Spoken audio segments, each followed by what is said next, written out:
রাধে রাধে। শ্রীমদ্ ভগবদ্ গীতার কিছু জ্ঞান নিয়ে যাও। দেখো, জীবনে ভিড়ভাড়ে থাকতে নিজেকে জানতে পারবা? কোনোদিনও পারবা না। কেন পারবা না তুমি জানো? তুমি ভিড়ের মাঝখানে যদি থাকো, সেখানে তো সুর ছাড়াবা হবে। সেখানে একা তুমি নাই, অনেকজন আছে, এটা অনুভব হবে। যেদিন তুমি একা থাকতে শিখবা, সেদিনই নিজেকে জানতে পারবা। দেখো, অনেক অনেক সাধুসন ঘর বাড়ি ত্যাগ করে, সমাজ ত্যাগ করে সন্ন্যাসী হইতে এমনি যায় না, নিজেকে জানার জন্য যায়। কেন যায় জানো? সমাজকে ছাড়িয়ে দিয়ে, যে ভিড়ের থেকে গেলেই ও নিজেকে জানতে পারবে, তার জন্য সন্ন্যাসী ধর্ম গ্রহণ করে। সেরকমই আমি তোমাকে সন্ন্যাসী ধর্ম নিতে বলতেছি না, আমি জাস্ট তোমাকে বলতেছি, গীতাতে এটাই বলা আছে যে তুমি ভিড়ে থাইকেও নিজেকে জানতে পারবা। একটা বন্ধ রুমে, একা রুমে থাকো, একাই নাম করো, কীর্তন করো, ভগবানের ধ্যান করো যে তুমি কে, কিসের জন্য দুনিয়া আসছো, কেন তুমি মরে যাবা, কি উদ্দেশ্য তোমার। মৃত্যুই কি সত্যি? মৃত্যু তো একটা অতল সত্যি। মরতে তো সবাইকে হবে। কেন মরতে হবে আমাদেরকে? কেন? আমরা কি মরার জন্য আসছি? খালি খাওয়ার জন্যে আসছি? শরীরে বোকার জন্যে আসছি? না, এর থেকে উপরে কামাইতে আসছি, এখানে নাম জপ করতে আসছি। বাড়িঘর ফালাই থুয়ে, এটা আমাদের বাড়িঘর না, এটা আমরা জাস্ট ঘুরতে আসছি। তো এটাকে সত্যিকারের ভাইবে বসো না, সবার সাথে মায়া লাগায়ও না। তো গীতাতে এটাই বলছিল অর্জুনকে, যে তুই যেটাকে আপন আপন বলছিস সেটা তোর আপন নয়। তোর যদি আপন হইতো তো সামান্য জমিনের জন্য যুদ্ধ করতো না, তোর বোর বস্ত্র হরণ করতো না। তো জীবনে এটাই বলে হয়, কাউকে তুমি আপন ভাইবো না। আজকে তোমার কাছে টাকা থাকলে দুনিয়া দাম দিবে, টাকা না থাকলে দাম দিবে না।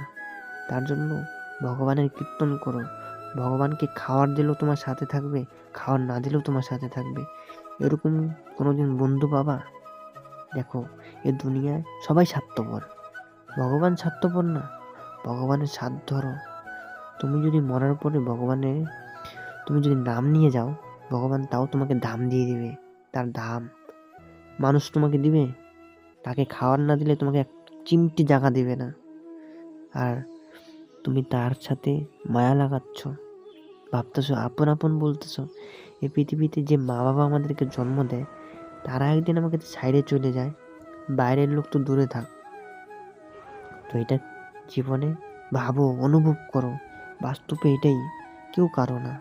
কেন মায়া লাগাও? নিজের মনকে কেন কষ্ট দাও? জীবনে তুমি কি সাধারণ মায়াতে পড়ে কি নিজেকে হারিয়ে গেলা? খুঁজতে পারলা না? মায়া তো একটা ছোট। তুমি কি হারার জন্য পৃথিবীতে আসছো? ভগবান কি তোমাকে তার জন্য পাঠাইছে? জীবনে টাকা কামানোর জন্য এত মেহনত করো, কেন নিজেকে খোঁজার জন্য একটু মেহনত করতে পারবা না? ভগবদ গীতা এটাই বলা হয়েছে, নিজেকে খুঁজো। সুখ শান্তি টাকা পয়সা নাই। জীবন ভরে যে টাকা পয়সা কামাচ্ছ, সেটা তোমার সুখ আসে নাই? কষ্ট, মেহনত। দেখো, সুখ বাইরের জিনিস না, নিজের শরীরের ভিতরে আসে। তুমি খুঁজো, অবশ্যই পাবা। সুখ বাইরে পাওয়া যায় না, ভিতরে পাওয়া যায়। টাকা পয়সাতে পাওয়া যায় না। কামনা বাসনা, তুমি কামনা বাসনা পড়ে নানান রকমের দেবী দেবতার ভজন করো, সেটাকে ভেবে যাও ভগবান পাই গেছো? না, সেটা তোমার সাধনা। একটা কামনা বাসনায় তোমার নিজের আকর্ষণের জন্য ভগবানকে, দেবী দেবতার পূজা করতেছো, ভগবানকে বুঝলে। দেখো, ভগবান শ্রীকৃষ্ণ বলে, এই জগতের উৎপত্তি সবকিছু আমি, কেউ আমাকে খুঁজে না। ভগবান বলে, ভগবানকে কেউ স্মরণ করে না, জাস্ট টাকা পয়সা ধন দৌলত পাওয়ার জন্য দেবী দেবতার পূজা করে, ভগবানের কেউ পূজা করে না। তো সবাইকে বলতে চাই, ভগবানের পূজা করো, ভগবান তোমাকে মুক্তি দিবে। তোমার ইচ্ছা, তোমার কি নির্ভর করে। লেকিন এটাও বলতে চাই, জীবনে অবশ্যই ভগবত কথা শুনবা আর নাম জপ করবা। জীবনে নাম জপ জরুরি, তুমি যেটাই করো না কেন। রাধে রাধে।